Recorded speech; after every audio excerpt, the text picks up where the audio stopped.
Hi, I'm Kat Kramer. I'm here with Lily Tomlin and Helen Caldicott for the 5th anniversary of Kat Kramer's films that changed the world. And I wanted to ask both of you your feelings about the film tonight, Fallout. And I know, Helen, it's a film that you're in, and also how much On the Beach resonated with you when you were growing up. I wanted to ask you if you can recall that moment when you first read the book and when you first saw the film, and then also Lily, after that, if you've also seen On the Beach when you were, when it first came out, and your feelings on it, reflections. Well, I guess I was about 17 or 18. I'd read the book On the Beach, but then I saw the film. And I lived in Melbourne, where the film is set. Barbara Gardner called it the armpit of the world, and she said it's a great place for the world to end. She didn't like it, and we didn't like her. Anyway, so I remember at the end of the film, and the mother had given her baby cyanide to kill the baby before the radiation came down, and the baby died of acute radiation illness, vomiting and bleeding to death. And at the end, the beautiful, elegant streets of Melbourne were still there, the trams, St. George slaying the dragon outside the public library, bits of paper blowing down in the breeze, and a blind gently flapping. And that was the end of life on earth. And that branded my soul. And I was never the same again. I lost my innocence. I was only 17. I never felt safe again, and I never trusted these men that build nuclear weapons. So that was my initiation. And it was a very profound initiation. So a film can change a person's life. Change the world, absolutely. Yeah. And Lily, did you see On the Beach when it first came out? I imagine I was about the same age. Yeah. I don't know that I even related to it in so sincere and deep a level. It seemed at the time I probably thought, well, that's Australia.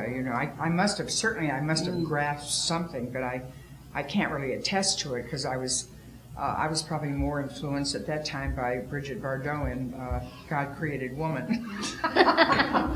Big difference. No, I try to lock into this as Helen's been able to. I mean, she's incredibly aware, informed, intelligent, seeking, searching, affecting, and she affected me when I met her back in the early 70s, and the anti-nuke movement was starting here in California. And Helen really brought all that knowledge and awareness to us. And a lot of young activists became very involved. And I guess I could flatter myself by saying I was one. And I just began to know how horrific.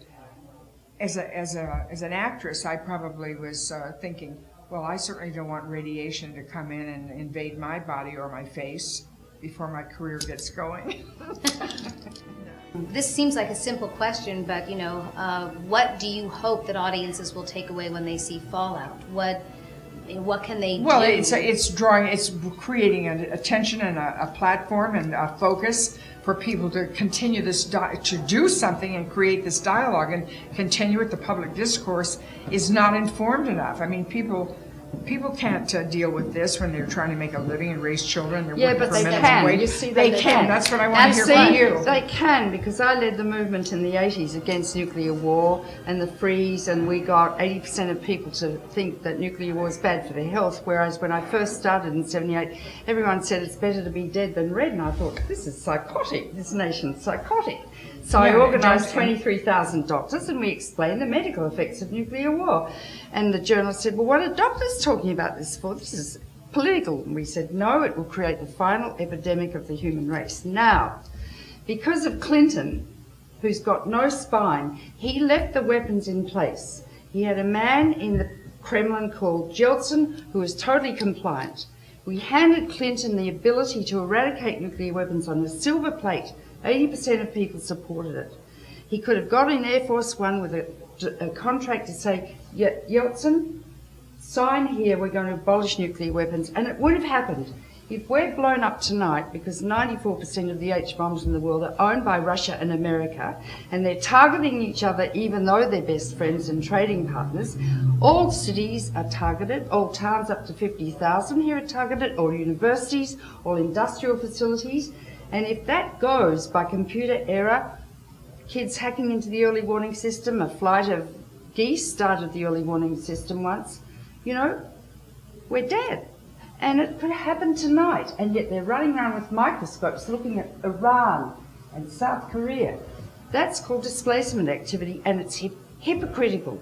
This is a country that can save the planet, and if this country does the right thing, Russia will copy and follow. But it has to happen from America. And America's full of the most wonderful people who really want to do the right thing. They're just not sure what the right thing is to do, you know? So they need to be empowered and educated and stimulated, like we did in the 80s. And this film tonight will do that. Yeah. Thank you so much.